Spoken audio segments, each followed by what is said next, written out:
Hi, I'm Danielle Davies, and you're listening to Roar, a show that amplifies the voices of women breaking barriers, leading change, and making real impact. Keep listening for bold ideas and stories that inspire you to find your voice and make some noise. Hi, everybody. This is Danielle Davies, the host of Roar. Today, we are closing out season 3 with Cheldin Barlatt Rumer. Cheldin is the CEO and executive producer of This Is It Network, a global digital TV network committed to amplifying the voices of remarkable women through the power of storytelling and community. Through her signature Scream Your Dream mission, Cheldin empowers women to share their stories with confidence, clarity, and unapologetic visibility. Her energy is unmatched, her mission unmistakable, and her work aligns perfectly with Roar's commitment to expanding the definition of advocacy, showing how women uplift each other through creativity, innovation, and everyday impact. Cheldin, I am so excited to have you here to close out season 3 of Roar, and thank you. I know you have at least 62 million other things you could be doing, so I am really grateful, and I think so will all our listeners be. Thanks for being here. Of course. I'm spoiled. This is the perfect way to spend my morning. So thank you so much. I'm so glad you said so. Well, okay. So here's the thing. Yeah.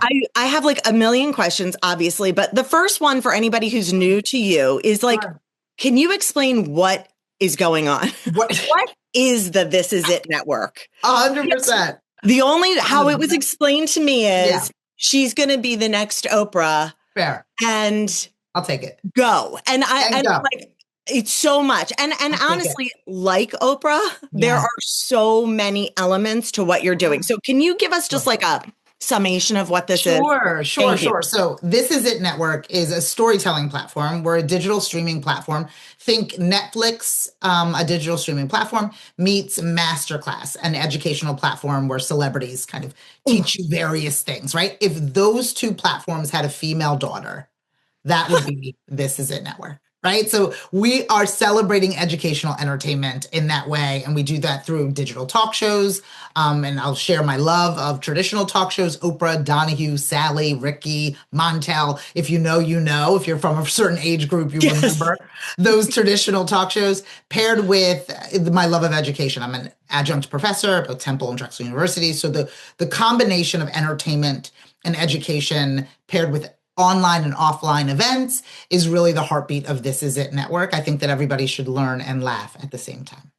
And Cheldin, how long have you, because there's some really big things going on with This Is It Network. Can you tell me about like the inception till now a little bit? I mean, obviously it's a long Of course. journey. So in essence, this all started with a PR marketing and event firm. So I come from that space. I come from PR marketing events, social media, graphic design, web design. I had an agency that is now the production company for This Is It Network, IG Creative. So IG Creative really helped small business owners in finding their voice through digital means. So creating their website, hosting their event, putting them on Fox Good Day here in the local Philadelphia area, getting them on the Today Show. But what I really figured out, if you can feel it through the energy on the screen, if you're listening, if you're watching, I have a lot of energy and I am an extrovert. There is no denying it.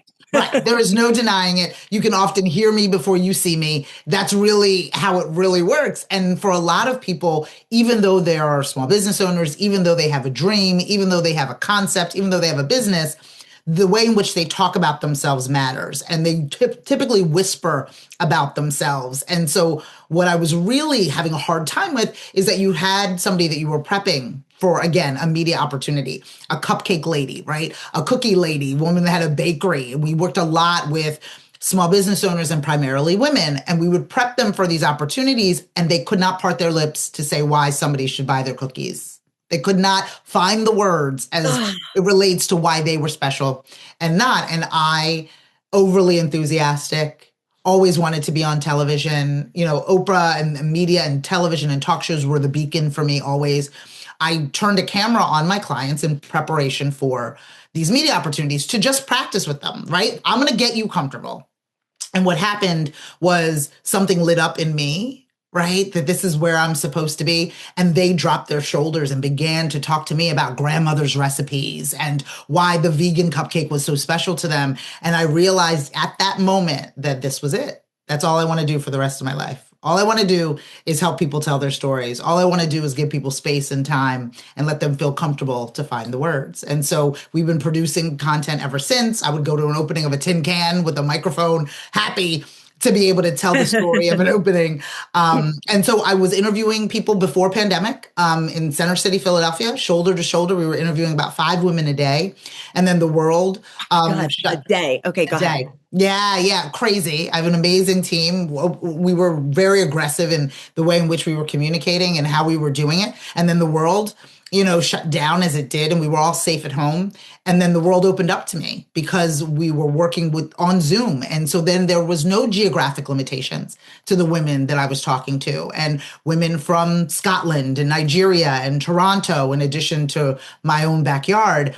And This Is It Network, I wanted it to be bigger. I wanted to be useful. I wanted to be a resource. And so I decided that I was going to take a stab at this streaming platform now that there's so many more resources, and created This Is It Network. So now it's available on iOS and Android and Apple TV and Roku. And we have about 26 new shows that will be launching in Q1, and the hopes of 48 new shows for the year in 2026. So yeah. And how many shows are available on there right now for people? So there's over 1,000 episodes that are available right now of previous things we did from pandemic on, event coverage, partnership content. You can log on and be able to dive into our world. We will be sharing all of the new hosts as well as all of the new titles and shows. It has been a heavy lift in 2025 to get all of these in the can, as they say, but we will be drizzling them out through a full launch in the new year. So super excited.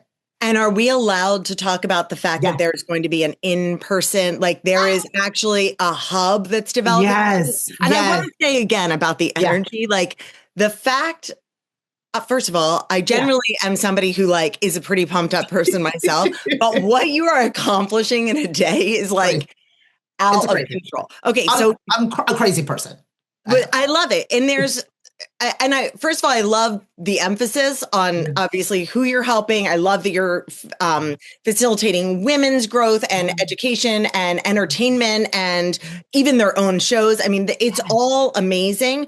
But the fact is that you are in New Jersey. I am in New Jersey. We're not that far from each other. And you are actually creating something that I can't wait to visit. Can we talk a little bit about that too? Absolutely. And so we really, have been gritty in the evolution of This Is It Network, right? Running and gunning. And those of you that are in production, you understand it. You throw a camera in a bag, you go to an event, you pop up everywhere. And that does take a toll on the quality of what it is that you produce. It takes a toll on, the staff and the crew and how often you can do it. And we've been looking for years. I've been scouring.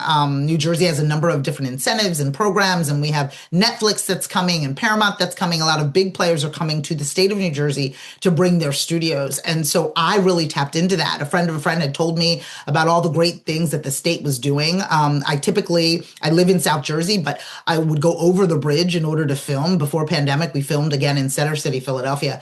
And so when I heard about that New Jersey was willing, interested, encouraging media outlets to be in the state, to develop in the state, I have been clawing through to be able to ensure that happens. And so I just recently partnered with Gloucester Township, which is in Camden County, New Jersey, again, right over the bridge from Philadelphia. And we are really working towards creating what is the This Is It Network Media and Innovation Center, which will be a hub for digital television. So all of the traditional talk show formats that I was in love with as a child will be now in real life, IRL in real life, for people to be able to come on down and visit us. So we'll be filming the majority of our programs in this facility. Our aim is to place the facility within downtown Blackwood, which again is in Gloucester Township, Camden County, New Jersey. They have an arts district in which they're cultivating at the moment. We want to be the anchor property within that arts district and working with the township to bring that to light. So it will be a studio audience studio. There'll also be classrooms, podcast suites, video studios, as well as a bookstore and retail. And so we're really looking for it to be not only a national headquarters for what we do, but also a community hub to make media a destination here in Southern New Jersey. So we're super excited. Hey everyone, I've got some exciting news. I'm partnering with Louis, that's Luwi, a company that's reimagined women's health through the lens of the P word. Yep, pleasure. Because pleasure's a vital sign. It's not taboo, it's not indulgent, it's wellness. Louis Lube is more than a silicone-based formula that skips the toxins and hormone disruptors. It's the start of a movement that puts wellness and pleasure first. Order Louis Lube at getlouis.com, that's GETLUWI.com, and use code ROAR15, that's ROAR15, for a special discount at checkout. So really small goals, obviously. So very small. I aim low. Obviously, and then you definitely hit the. I am a prisoner of my wants and grossly ambitious. And so, I'd rather try and aim for the stars and then, go from there. Oh, absolutely. That is, I believe I'm 100% there with you. But speaking of, you're not just aiming for the stars yourself. You have got like online community, which I don't know how many hours are in your day, but, you facilitated this community with This Is It kind of, I'm sorry, the Scream Your Dream, the Screamers. Yeah, with the Screamers, which is an interesting thing. So when I developed This Is It, when I had that aha moment, as Auntie Oprah says, that moment where I was like, this is it. This is all I want to do for the rest of my life. I realized what I was doing. I had to kind of sit with it, right? So not only, okay, is it television? Is it digital? Am I interviewing people? As they often say, what is your why? Why are you doing this? Is because the majority of the women that were sitting with me, that were my clients, lived their life in what I call a whisper. They were whispering their wishes, right? And what I wanted them to do, something that I do naturally, I wanted to share my energy so they could scream their dream. And so Scream Your Dream became my motto for everything. One, I have no whisper. I think it's a medical condition. I feel like I can't physically do it, right? I bend over, but I'm still yelling, right? Do you know what I'm saying? Right. So at the end, I'm like, you're making right, let's go. No. I physically can't do it. So I was like, okay, what makes the most sense? How can I articulate this? How can I teach this? How can I be of service for this? And a lot of it was about understanding the power of our voices as women, right? It's one thing to know who you are. It's another thing to share it. It's another thing to make, right? Yes. Right? Yes. 100%. Yes. I'm a great writer. Okay, great. What good is that going to do unless you can share with others that you're a great writer? And women are so powerful, but so humble. And I think that they associate. We've done such a disservice to ourselves by being so humble. You don't hear, I swear, this is totally not in my notes, but years and years ago, a friend of mine, my husband is handy. He's great with cars, all this stuff. And years ago, a friend of ours asked, do you know anybody who does tree work? Ed, do you know who? I don't know how she phrased it where he misunderstood. And he's like, yeah, I'll figure it out. And she's like, wait, I didn't mean for your husband to come do our trees. He could. He's like, I can do it. I'll do it. But women were like, well, I'm sure you mean somebody else. I'm sure there's a real expert. It couldn't be me. It couldn't be me. Let me go get a 17th certificate to learn how to cut down the tree. And then still audition to cut down the tree. Oh, absolutely. And apologize that I didn't do the audition the way that you thought I would do the audition before you told me I didn't do the audition the way in which you thought. Crazy. And so that's just the way we're wired for a lot of different reasons, a lot of systematic reasons. There's a lot of different scenarios. But when given the opportunity, when given a safe space, the world changes. Right? I call it the ask twice, right? Which is a kind of new concept that I've come to understand just from doing so. If you ask a woman, how are you? Obviously, they're like, oh my God, I'm fine, blah, blah, blah, blah. If you ask 2 times, and if you engage with them, even touch their elbow, I've had women cry because the way in which people are just moving so quickly in this world, right? Are not seen and heard. If you ask twice, if you ask once, they'll be like, of course, I'm fine. Everything's fine. Whatever you need, I got you. If you allow for them to be still enough to tell you the answer, and you are with your own intention ready to hear the answer, they will tell you how they really are. And we need more spaces where people are welcome to hear how they really are. Not just, are you fine? Here's what I need you to do for me. Are you fine? How can I help you? How can I serve you? Well, and I love this. And it actually brings me to the next question too, because, you're talking about these screamers and you're talking about your mission. Are there kinds of stories or women that you're Yeah. most drawn to elevating? Yeah. Do you Yeah. find that like you Yeah. respond Yeah. more to people who match your energy? Are they, like you said, the ones that whisper that Yeah. you've gotten through? Sometimes people, that is Yeah. their personality. They just No. can't, they're gonna be Yeah. like my 100%. mother would just absolutely never, under any circumstances, be in front of the camera. For sure. Under no circumstances will not give a No. speech, does not want anybody looking at her. She's already planned her funeral for no one to be there. No. She's not sick. Fair enough. Fair She's enough. Just want to make you sure you know I want no one in the room. yeah, I want no one there. No one looking at me is the way she phrases it. Oh So my gosh. what kind of women in Yeah. stories are you drawn to? No, I'm drawn to the hidden figures. I'm naturally nosy. Like Okay. nosy. Like just very no, like tell me more. I don't know. Teach me. I'm a forever student, right? And I'm not even and when I say this, people are like, "Oh my gosh, don't like downgrade." I'm not saying this to disparage myself, but I am just a vessel. Like I don't really do anything aside from, and I'm not saying this in a negative way, No, I aside know. from being the storyteller, being the viaduct between those who need the story and those who have a story to tell. I have a unique gift in that way to be that way. So the majority of people that I work with or who are part of our community and members within our community are introverted, right? They are whispering, but they have remortgaged their house for the cupcake business, but they can't part their lips to tell anybody about it. And that is a dangerous place because we don't give them the safe space in order to be able to do so. And they deserve that safe space. They deserve a place where they can loudly brag about what it is that they've done. And when people talk about bragging, it's a very interesting thing because women obviously have a negative connotation as it relates to bragging. But I always say, if it's true, it's just sharing.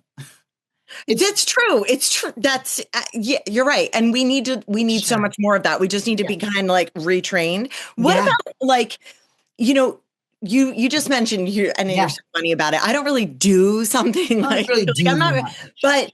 but obviously like, so you've got a creative angle. A lot of people Sure. help women. Maybe there's funders, right? There are Sure. people who help in different ways and advocate and uplift women in different ways. But Sure. you have a unique blend of entrepreneurship and creative storytelling. Sure. How do you see creativity driving impact for women today? I think again, it is that the way in which you tell your story matters, where you tell your story matters, telling your story from your own unique voice matters. I think today we are inundated with For You pages. We are inundated with content coming at us as if we have no choice in the matter, right? And one of the things that I think is really important is that we begin to feed our feed, right? We begin to tell the algorithms what we want. We begin to say, I want more cooking content. I want more art content. I want more music content. I'm just not going to sit here and let you feed me. I'm going to feed you. I'm going to tell you what hashtags. I'm going to follow more people. I'm going to get more involved. Because when this journey began, the advertising really led us. It was like, for more information, log on to www. Right? It was all of these really destination marketing. And I think that that's where we need to get back to. I think people are really intoxicated by everything that's coming their way. And I think women of all, in so many ways, need to take ownership of what they consume and allow for them to be creative, allow for them to follow creatives, allow for them to enjoy what they're witnessing and watching and be able to determine what creatives they want to witness and watch. And so I think it's a really unique time. I don't blame, a lot of people are like social media is the, I think that these are just tools you use, and you can either use the tool for good or for bad. And I suggest you use it for good. And we want to provide suggestions on how to do that. So, yeah. Oh my gosh, Sheldon, you're very good. This is very exciting. And, I also talked to, initially, and we've talked about this offline, initially, well, I don't know if we said this exact part, but initially I have run for office before. One of obviously a big form of advocacy for women is in the political sphere. Sure. And it is currently, yes, people say all it's cesspool all the time, but it is like real negative space right at the moment. It is crazy town. So, sometimes people maybe say, okay, put your energy here. We have to save the world. And we do, right? We do. I'm not disputing that. And there are other issues, but advocacy isn't one size fits all, right? No, And no, that's no, my firm belief that you no. can be saving the world through your art, and you can be saving the world 100%. through literally just trying to be a joyful person. How do you 100%. see visibility as a form Yeah. of advocacy, Oh, especially in terms of how toxic it is now? oh my Some gosh. people, I think, are a little bit even more afraid to be visible than they 100%. were. Like right now, my mother would especially be mortified, you know, Right, because right, it's a right. it's a pretty scary time to It put is yourself scary. out there. It is scary. It is scary. And I think that there needs to be a sense of ownership in where it is that you are and who it is that you are. I think that when you're comfortable in that space, which I am and which you are, I think it does make it easier. I think that being again of service is really important. I believe that it's a quote from American President. It was Michael J. Fox's character said, "In the absence of water in the desert, people drink sand." Oh, So in the app, right. So if there is no alternative, if the only people that are yelling are negative, I cannot blame those who consume negativity. If the only people who have something to say are people who are divisive, I cannot blame them for getting on the board of divisiveness. But what we want to do, especially at This Is It Network, is to be that water. We want to be quench your thirst. And when we do, when we are present, when we are available, when we are there, people always choose good. But when good hides, when good surrenders, then the alternative for those who aren't leaders, who aren't willing to advocate in the most outrageous ways, and I'm an outrageous advocate, they get lost, right? They go, the majority of general public wants to be led. And if the only leader that's showing up is divisive, they are more apt to be, in fact, divisive. If an alternative exists, then we have a better chance of sharing joy. Joy is light, right? Joy is like, I love, you love, I bleed, you bleed, don't you see? Right? And if that's all it took, we wouldn't be in any of these issues. Like, if that's all it took was to be like, duh, like, we should all be equal, we wouldn't be in these issues. But what happens is that hate recruits. Hate has a campaign and a slogan and a brand standards guide. right. Right? Love Right. has an assumption.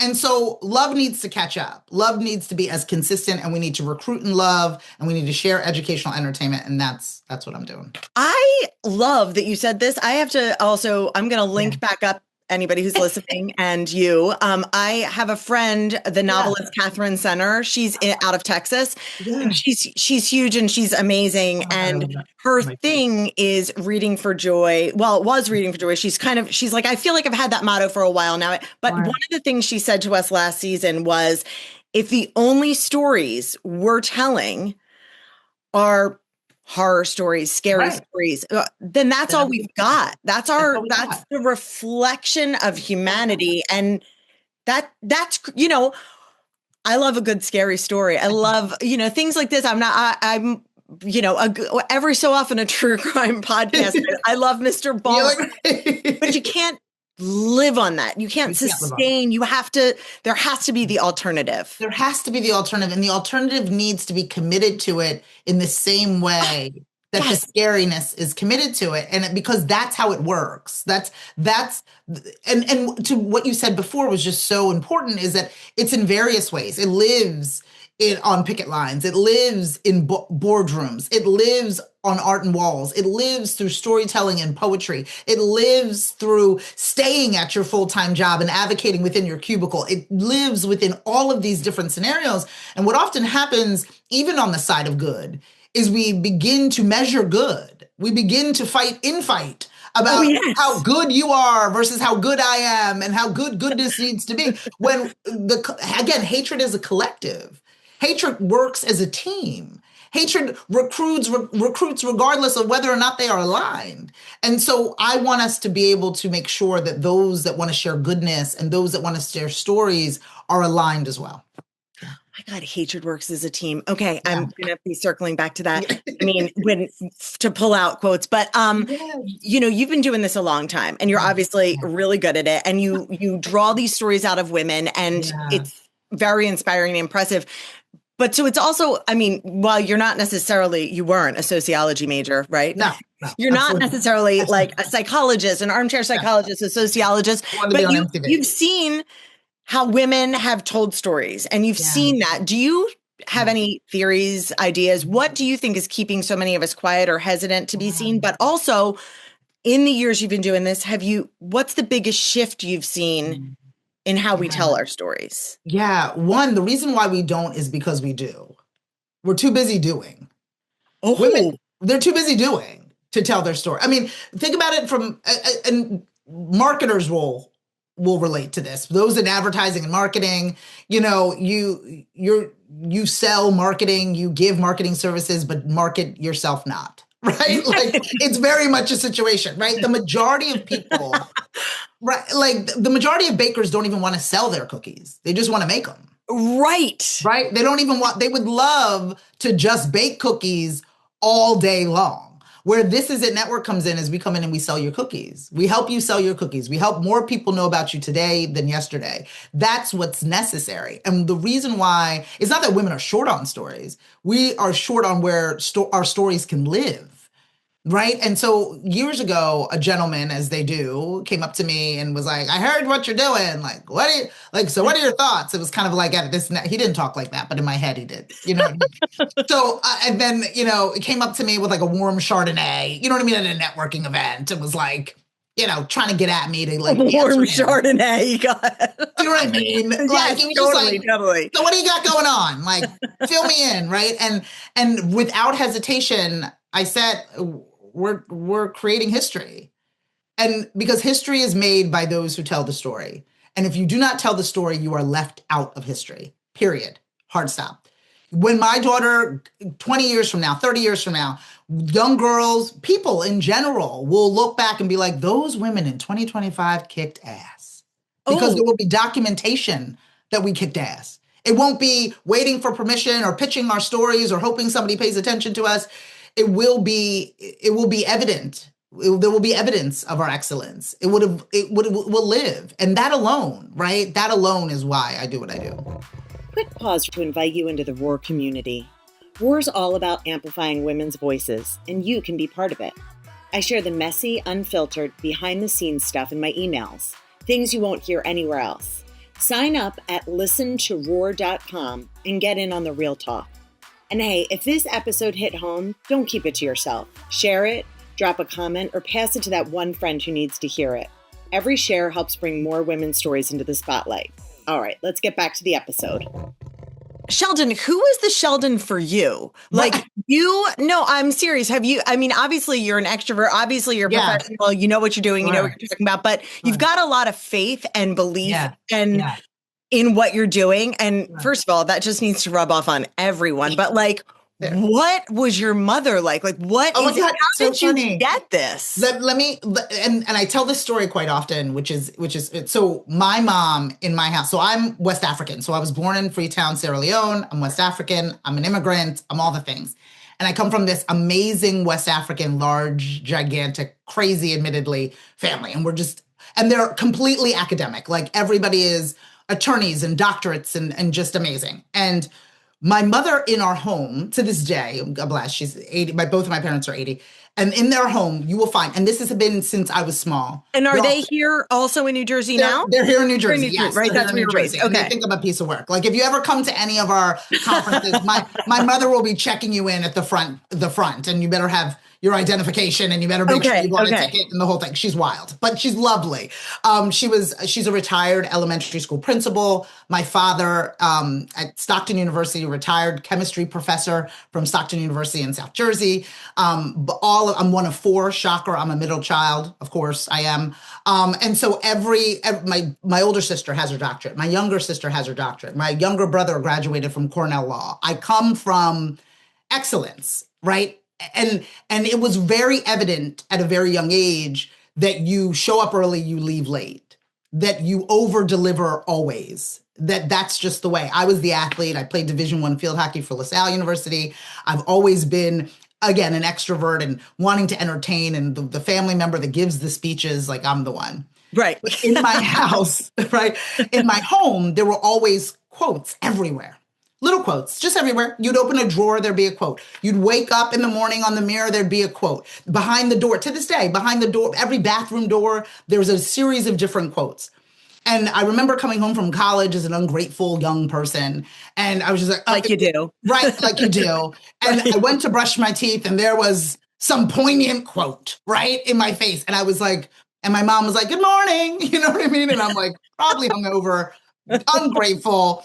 Like I see the quote, I can't see my teeth. I'm like, Mom, what is the deal? Yeah. With these, I mean, and it was decades at that point that I had just seen this, like, you know, it was over 10 years that I had seen these quotes everywhere. And she looked at me very swiftly and said, sometimes you will not have the words. My job is to ensure that words inspire you. That was it. And I was like, I'm sorry. So if you follow us on This Is It Network, on every 10th post is a quote. Like we live by quotes and motivation, and because we won't always have the words. You won't always have the words. And I've been accused of being, you know, amongst the toxic positivity people that are always positive all the time. And I say I'm not positive all the time. And that's why I'm positive all the time. I need it. I need it. Got it. I utilize it, right? I utilize it. And so my mother has always been that. She's always been the one that says, if I have it, you have it. If I don't have it, we don't have it. But if I have it, you have it. So it's very much been, and that's what I do to my children and my children's friends. And I'm the one that, as much as my life is crazy, I'm driving them around and taking them to football games and having sleepovers and doing all the things because if I have it, you have it. And I know that a lot of people aren't built that way, and that is okay. But because I'm built that way, and that's what I'm meant to do. So because you are, you're able to kind of give this of yourself to so many women. I mean, it's a lot of women. And I'm just out of curiosity, do you notice in the Scream Your Dream? Yeah. Because you meet, it's not just like, you're not just saying it, you actually meet up and these women have every a chance Wednesday to scream their dream. Yeah, every Wednesday, 12 p.m. Eastern. Yeah. Okay, so every Wednesday, women come on, they get to talk about what they're doing if they want to, right? It's like, okay, because I have an obligation every Wednesday, so I haven't been able to go, but it's okay. It's on my list. No, I want to, but I also want to so I can explain it, you know? Hey, this is what it is. It's a wonderful thing because ambitious women rarely celebrate their ambition, right? They rarely celebrate their ambition and they rarely ask for help, right? It's just a nature of who it is that we are. And so it's an hour long. It's only an hour long. We begin, we end. I give a little State of the Union, a little inspiration, personal branding lesson to kind of kick us off. What's going on with the network, what upcoming events are going on, what they should be, where they should be, all of those things. What are we up to? What are we promoting? That kind of thing. And then the remainder of that hour is you either bring an ask or a scream to the meeting. So you either bring an ask or a scream. So anybody can lift up their icon. We do it via Zoom, and you can lift up your icon and you can say, you know, hey, I need an IP attorney. Hey, what is SEO? Hey, I need, as an ask, I'm at 498 followers on Instagram. I need 2 more people to like my page. Can anybody like my page? And it gets you over that edge, right? And so it's really about getting comfortable weekly and asking for what it is that you need.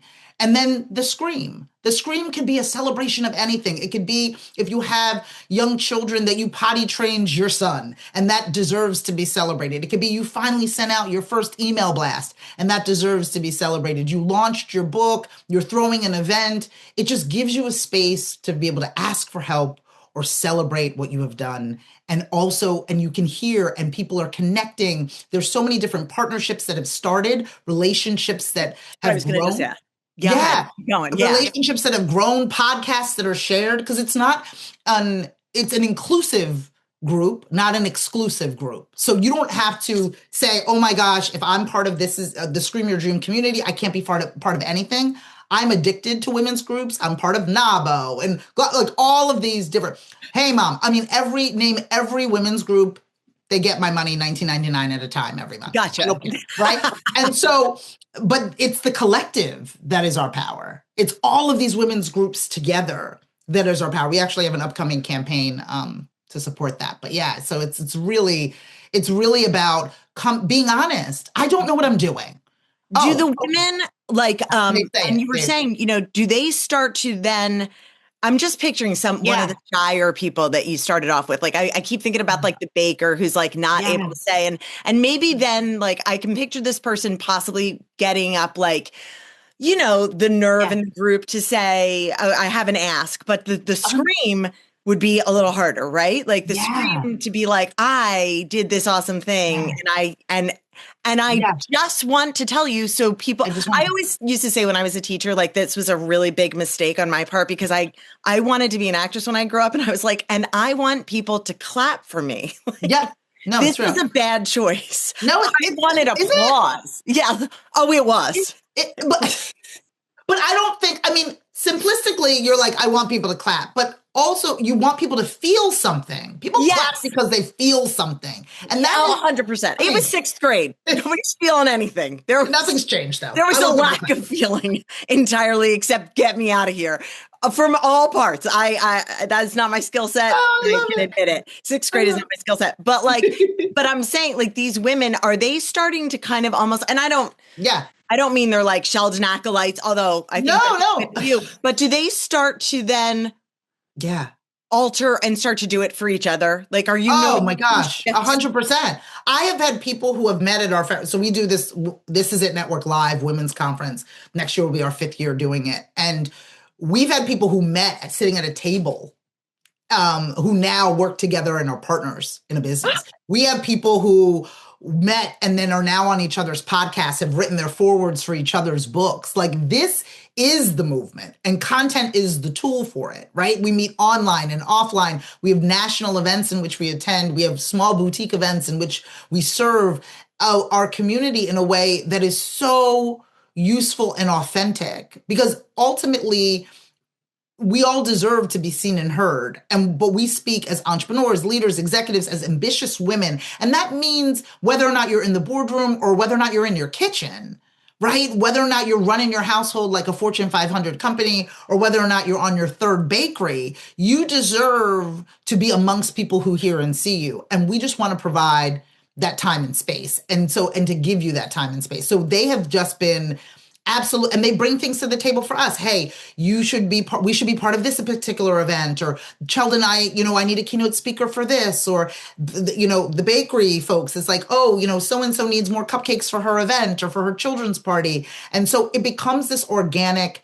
Where again, the example that you gave of your husband when it was like figuring it out, men are also equally, I got a guy, right? They got a guy for everything. My husband has a guy for everything. Right.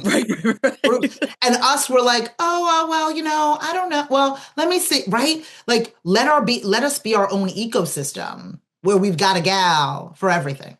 Yeah. Oh, like Yeah. that. And you did say I'm not going to keep you much longer. I've got two questions. No, I'm obsessed. Okay. Oh, I love it. You mentioned even like that future generations, your daughter or my daughter, they're going to look and be like, those girls in 2025, like they had it together. Amazing. What are you hoping they get out of it?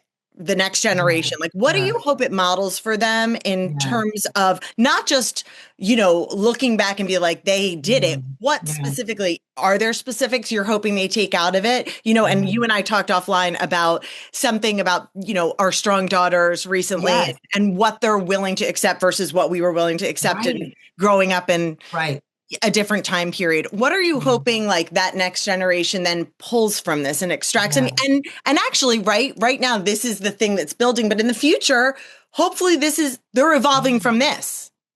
Yes. I mean, for me, it's all of the volumes of a woman, which is something that I've been kind of needling on, right? And as we're talking about, there's a lot of, and what I've been thinking about specifically is that there's a lot of moving parts that are kind of creating this traditional trad wives versus girl bosses versus really segmenting women and doing so really intentionally against each other. Where I would love for our women, young women and women generations to come to know that there are different volumes of women. Kind of like if you're old enough to understand what an encyclopedia is, right? There was different volumes of encyclopedias, and you can pull off the shelf the volume that is Cheldin, and it is mom, and it is daughter, and it is entrepreneur, and it is former athlete, and it's all these things. But you could also pull down a book that is Emily, and she was a stay-at-home wife and mother and loved it and was baking cookies and making, costumes from scratch for Halloween. And they are best friends. And there's value in all of there's us. value to it. And the sourdough bread that Emily makes, Cheldin comes over and eats heartily. And Emily is the first person in line for her grand opening. That is what I want. And I don't want it to be a situation where women are fighting for the limited space that we have amongst each other, that we allow for each other to be what they want to be, to give them choices, to applaud even when they disagree, or to choose to do with themselves what they wish and not condemn others for the choices in which they make if there's no harm caused.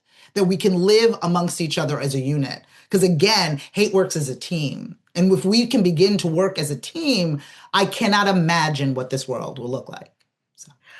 Cheldin, and I realize you said you were born in Africa, but you came to New Jersey. Yes, very young, very young. Yes, but literally New Jersey is where you came. And so as somebody from South Jersey, so we grew up, FYI, be listening, we found out, Sheldon and I found out we grew up really very close to each other. And so we're both very familiar with our local community. And so and there's wonderful people here. It's a wonderful community and I love it, but I don't know. And honestly, I've lived a lot of places. And even that, I don't know a lot of people that have goals this big that are willing to share them. Because a lot of times people take big, bold, audacious goals and they keep them quiet because not even loud, bodacious people will keep it quiet. They're like, it's so audacious. It's so outrageous that I'm not even going to say it. It's like, again, it's crazy. Preposterous, right? But it's like if I were like, well, actually, I've built a space shuttle in my backyard. Like and you'd be like, what? And I'm like, because I'm going to space. And it's terrifying to think what people, but you are like, you are doing it. You are doing it. And you're such an inspiration and such a great way to kick off to end this season on a high note. But what advice would you give to a woman listening who has a dream, just a seed, and doesn't even know where to start? Yeah, it is the company you keep, my darlings. It is the company you keep. There is danger in constantly battling with people around you. I think that there is a danger in sharing your ambition with people who are not worthy of it. There is a danger in it, right? There's a danger in constantly, I got an idea, and taking it to people who do not see you and do not hear you. My mom, again, a wise woman with the quotes all over. One of the things she always used to tell me is stop going to the same well looking for different water. Stop going to the same person over and over again, looking for their reaction to be different. Stop trying to convince and try to find people you are amongst. Like, stop. Like, we all have our own communities. You and I are kindred spirits, right? We knew it from the moment in which we connected. And there might be a room where people are not in favor of my loudness and my lashes and my lips and my weave and the whole thing. Like, I might be a lot. That's not my room. And if I keep, and I can convince people to come over to my room and I can softly convince them, but I can't hold my integrity and who it is that I am and people who do not see me. And so what I want women to do is find rooms that see them. And there are rooms that see them. If you are on the social media platforms, if you're on TikTok, there is crochet talk that is different than knitting talk, that is different than puzzle talk, that is different than Harry Potter talk. There is a community within communities for all of us. And so often we spend so much time auditioning for people who do not have a part for us that we lose who we are. And so I encourage people to find their people, and they may not be the people that live with them or the people they grew up with. And that doesn't mean disregard them. That just means departmentalize them and go find the people that you can share your ambition with. That's what I think. Sheldin, this has been a great conversation. I am so grateful for your time. Everybody, everything is going to be in the show notes. I'll show everything and everywhere. And I'm very excited. I feel like this episode is literally coming out on December 23rd. So even though it's really close to the holidays, I feel like it's something that people can sit with over the holidays and like kick off their new year with some really big dreams. And thank you so much for your time. Oh my gosh, I'm obsessed with you. Thank you so much for allowing me to share space and time with you. I look forward to working with you more in the future. Likewise. Okay. Have a great day, everybody. Thanks. And that's a wrap on today's conversation and on season 3 of Roar. A huge thank you to Cheldin for bringing her fire, her honesty, and her unstoppable energy. And an even bigger thank you to you, every single one of you who listened, shared episodes, sent messages, and helped make this such a meaningful and powerful season. This show exists because of you, and I'm endlessly grateful for the community we're building together. I also want to thank all the incredible guests who've joined me this season. Your stories, your courage, and your generosity help shape every episode.